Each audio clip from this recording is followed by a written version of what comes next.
안녕하세요. EP 한소장입니다. 아이가 유치원 어린이집 갈 때 울면서 가나요? 친구랑 잘 놀다가도 싸우나요? 떼를 쓰나요? 하루에도 몇 번씩 일어나는 아이의 감정. 조절하는 방법 어떻게 안내해 줄까요? 오늘 알아봅니다.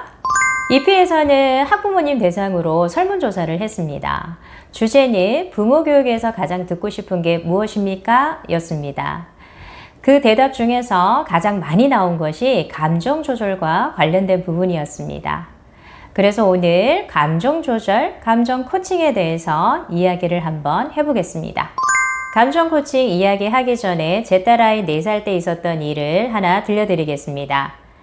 그 당시 저는 일주일에 딱 한 번 저녁에 몬테소리 강의를 가는 날이 있었습니다.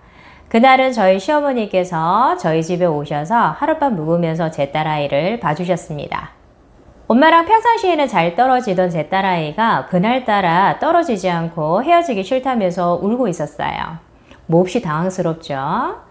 마침 그때 저희 시어머니께서는 검은 봉지 안에 참외를 잔뜩 사들고 오셨는데 며느리인 제가 힘들까봐 제 딸아이 손을 잡고 방으로 들어가면서 예지야, 할머니랑 참외 먹자, 참외 이렇게 데리고 들어가셨어요. 제 딸아이가 울음을 그쳤을까요? 그렇지 않죠. 아이는 더 울었어요. 마침 제게는 시간적인 여유가 좀 있었습니다. 그래서 어머니께는 어머니 잠시만요 라고 말씀드리고 제 딸아이 손을 잡고 식탁으로 데리고 갔어요. 식탁에 앉은 제 딸아이를 품 안에 안고 등을 쓰다듬으면서 공감하게 했습니다. 우리 딸이 오늘은 엄마랑 떨어지기 싫은 거구나 라고 먼저 말해 주었죠. 감정 공감을 받은 제 딸아이는 울음이 점점 잦아들었어요. 그래서 제가 물어보았습니다. 예지야, 지금 기분이 어때? 슬퍼 라고 말해 주었어요. 이렇게 감정 공감하기를 먼저 해주면 아이의 감정은 내려가고 그 다음에 대화가 이어질 수 있습니다. 엄마는 수업을 꼭 가야 해. 그렇지 않으면 선생님들이 많이 기다리실 거야. 라고 행동의 기준을 그어주었습니다. 저는 수업을 꼭 가야 했죠. 엄마는 수업을 가야 하고 예지는 엄마가 보고 싶다 하고 어떻게 하면 좋을까? 아하, 좋은 생각이 났다. 엄마가 없을 때 엄마 보고 싶을 때 볼 수 있는 사진을 하나 주고 갈까? 라고 했더니 정말 울음을 뚝 그치고 이라고 얘기해 줬어요. 제 딸아이 손을 잡고 사진을 찾아 돌아다니다 보니까 마침 책장에 제가 대학교 때 찍은 증명사진이 있었습니다. 그 사진을 꺼내서 제 딸아이에게 주면서 저는 이렇게 말했어요. 엄마 사진이야. 엄마가 보고 싶을 때마다 볼 수 있어. 여기에는 엄마의 향기가 나는 마술가루를 뽀로롱 뿌려놓았단다 라고 말해 주었어요. 사진을 받은 제 딸아이는 현관 입구에서 엄마 잘 갔다 와 라고 말한 후에 우리는 헤어질 수 있었습니다. 여러분들 아이가 울 때 억지로 떼어놓으면 하루 종일 기분이 어떻죠? 몹시 불편하고 신경이 쓰이죠. 저도 똑같습니다. 다행히 그날은 제가 시간적인 여유가 있었고 감정 코칭을 했고 그렇게 저도 즐겁게 수업을 잘 다녀올 수 있었습니다. EP에도 종종 이러한 일이 발생이 됩니다. 특히 학기 초에 이러한 일이 많은데요. 4세에서 5세가 된 아이들이 유치원을 많이 가죠. 그러면 잘 오던 EP도 유치원 적응기에는 살짝 흔들려요. 왜냐하면 유치원에 적응할 때 좀 예민한 아이들은 울거나 가지 않거든요.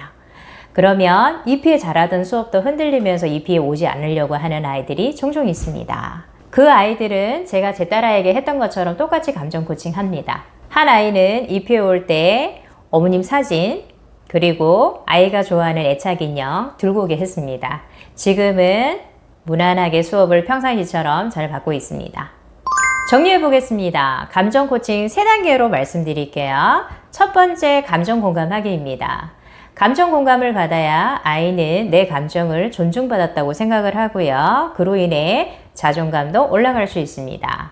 그리고 내 감정을 표현할 수 있도록 도와주세요. 첫 번째 감정 공감하기 가장 중요한데요.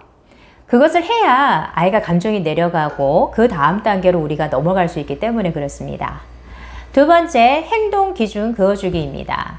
이것처럼 행동의 기준은 그어주되 아이가 그 다음 대안책을 생각할 수 있도록 우리는 해주면 됩니다. 세 번째, 문제 해결을 할 수 있도록 안내해 주는 겁니다.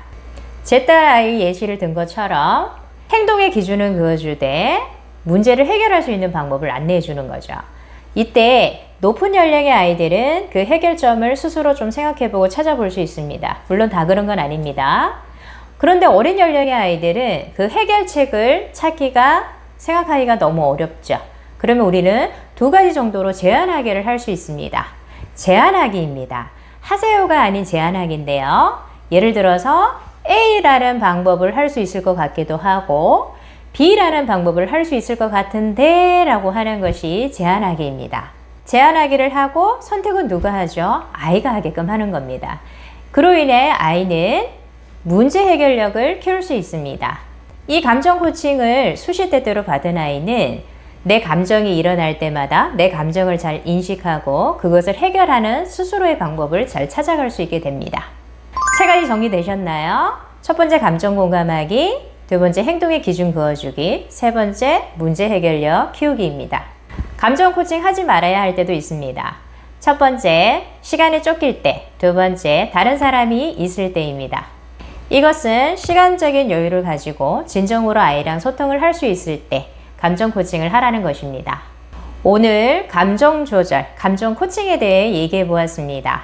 아마 가정마다 시시때때로 변하는 아이 감정 때문에 많이 고민하고 걱정하시는 부모님들 계실 것 같아요. 오늘 제가 알려드린 세 가지 원칙 꼭 연습하셔서 적용해 보시고요. 정서 발달의 감정 코칭은 아주 중요하다고 볼 수 있겠죠. 우리 함께 연습하고 적용해서 내 아이의 감정 잘 지켜봐요.